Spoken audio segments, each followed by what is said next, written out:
Hi, today I want to talk about the dialogue of art.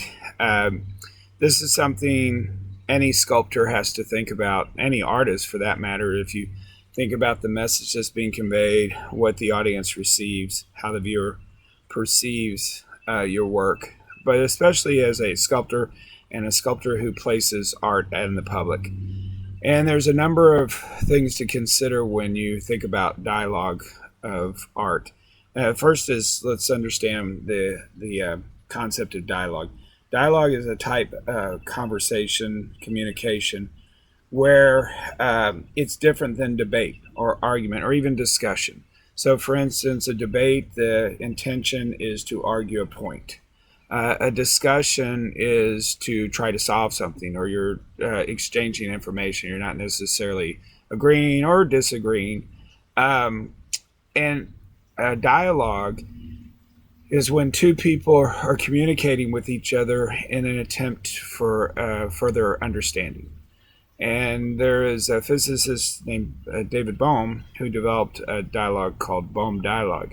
And he literally believed that this type of communication would be the tool that necessary to save the world.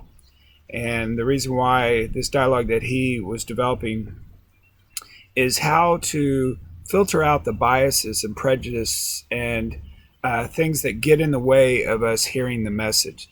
So, for instance, if a lot of times what we say it's charged, it has additional meaning. So if I said you're stupid, of course that has meaning, and you're not going to really hear much of anything else I say after that because I've offended you. But I could say something as much as that car is a pretty red, and then you might have some attachment to red cars, or thinking that the car is pretty, or that a professor would say pretty, or what all the things that can get in the way of you actually hearing the message.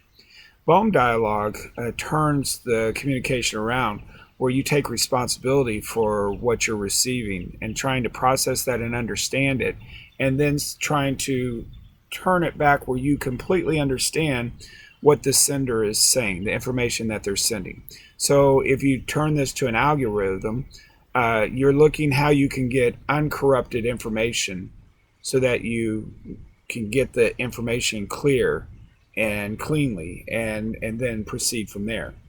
And so now if you add multiple people or even the communication coming back and forth, the idea is trying to get that information out there uncorrupted without you having to attach your stuff so that you can communicate more effectively. And the idea is between two communicators, there's this space in between where there's a new reality that, and I apologize for the going light and dark. It's my computer, but you're trying to create this reality between the two people that is different than what they'd known before. And so that's the focus and the purpose of dialogue. For our purposes, the dialogue of art is how does the art interact? What does it say to its surrounding? So, for instance, look at this image of me talking. I have a background of leaves. There's this bright spot. There's a tarp above me. By the way, I'm outside at my desk next to the creek. So this has become my favorite place over the past couple months. Um, and so you're distracted probably from what's behind me. And if you can hear any of that other sounds, I hear a bird, I hear chirping and different sounds. My kids will probably come out in the backyard here pretty soon, and that'll be a distraction. So we're all competing for attention, and we're all saying something different. The birds are saying, "Hey, I'm over here. Where's my buddy? I want you to come over and play with me." The leaves are saying, "Hey, we're here, and we're kind of filling up this space." I'm sitting here trying to convey a message to you, jumping in front of you, moving closer so you can see me. And so I have another message. So think of placing a sculpture in a park. And if you place it out in this wide open area, the sculpture's just sitting there by itself. And it's what you do is you look at the sculpture, and that's what you see. Now, the sculpture, depending on the scale of it, the size, it could be just whispering. But if it's really big, then it's shouting at you.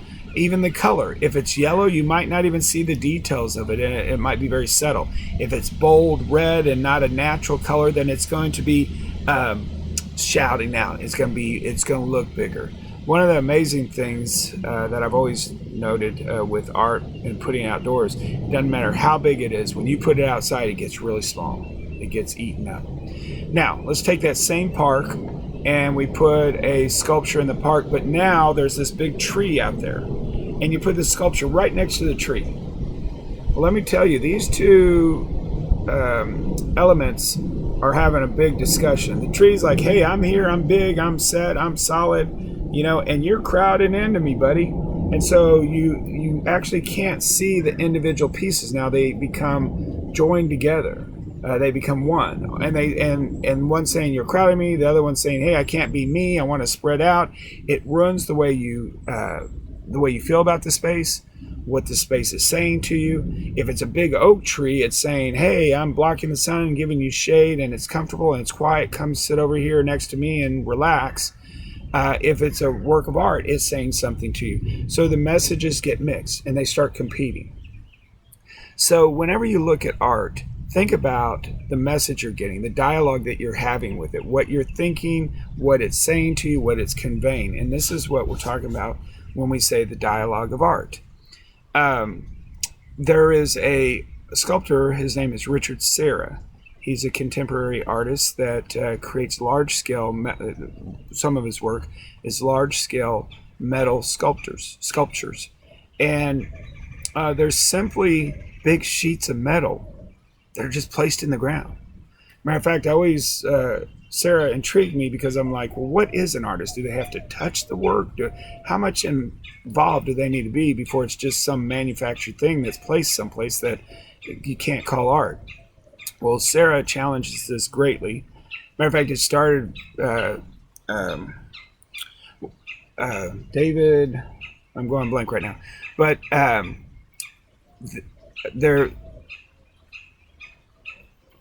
he would, when he creates a work of art, Richard Serra, he will call the shipyard and say, I need a 40-foot long, 1-inch sheet of metal that is no finish on it. Give it about a 20-degree slant to it. I'd like you to place it at this location and put it at this angle, and I'd like it out there in the next 4 weeks.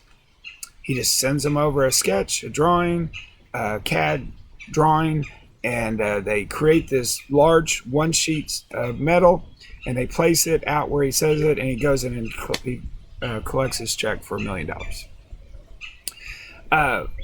He never touches it. It's just he imagines it and tells him where to place it. So is that art? Well, yeah, it's art. He's a contemporary artist that creates a lot of work. But even worse than that, now you just have this big sheet of metal sitting out in this area that's just sitting there, rusting. No, in Dallas, southeast Dallas, we have a Serra. It's just a long wall, and there's a door in it, and it goes along the southeast corner of downtown Dallas. You wouldn't know it's art. You would just think it's a wall that someone built there. But Dallas paid a lot of money for that, and that's a Richard Serra work of art. They also have one at the Nasher. So this kind of overlaps with our conversation is what's the value of art. But what tying it in with the dialogue of art is any space that you have, stop and look at it and reflect on what it says to you. It says, I'm open, I'm relaxed, I'm busy, I'm dangerous, I'm comforting, it looks hot out there, it looks cool, it looks peaceful. This part of the reason I like this space where I've built my desk is I have the creek, that sound of the creek. I don't know if you can hear it, but it's very relaxing and calming. And then you have the sun filtering through the leaves. So there's this a very relaxing, calm, peaceful space. And I happen to like the sound of nature on top of that. So I like that being sitting in the middle of the city, feeling like I'm out in nature. So what happens when someone like Richard Serra creates a work of art and he puts it in the space is he forever changes that space. So actually a great example I have is, let's say I create this work of art and I put it right here. Okay, you're like, okay, great. I don't know what it is. Looks semi-interesting, whatever. But here's the deal. Now that I've placed this work of art here, it has forever changed our dialogue. It has changed this view. It has changed your thinking. As an artist, I can affect what you think and actually how you say it, how I'm saying it, the conversation, the dialogue that we're having. And this might be so distracting you can't even hear what I'm saying right now, because the art's like, hey, look at me, I'm kind of right here crowded into Trent, and I'm saying what I'm saying. I'm saying that I have these blue lines, these blue green lines, and I have this texture, and I don't know what this is. I think, oh yeah, that's a phone. And so you start attaching all these things, and this is a conversation that's going on between you and this work of art. And then the fact that it's now in here, this image, this space, the way I communicate and what I communicate will never be the same, because this will always be in the middle of this. Now, a lot of times I'll do this exercise in a classroom, and I'll just put something, a desk or something, and create something that looks like it could be a sculpture in the middle of the room. And the fact is, every time you walk in that room, you are now going to have an exchange, a dialogue with that sculpture that's placed in the middle of the room. It might be that you can't see the front desk, that it's weird that the instructor has to walk around it, maybe you have to walk around it. It invades your space, but it becomes part of the space, and that's the dialogue. So you have an exercise where you're going to note a work of art and the dialogue that occurs between that work of art and its surrounding. And I will provide more information about this in the directions on the assignment. But I wanted to talk a little bit about dialogue and the dialogue of art, and let you know what I'm talking about when I reference the dialogue of art. So hopefully that makes sense, and we can continue the conversation online.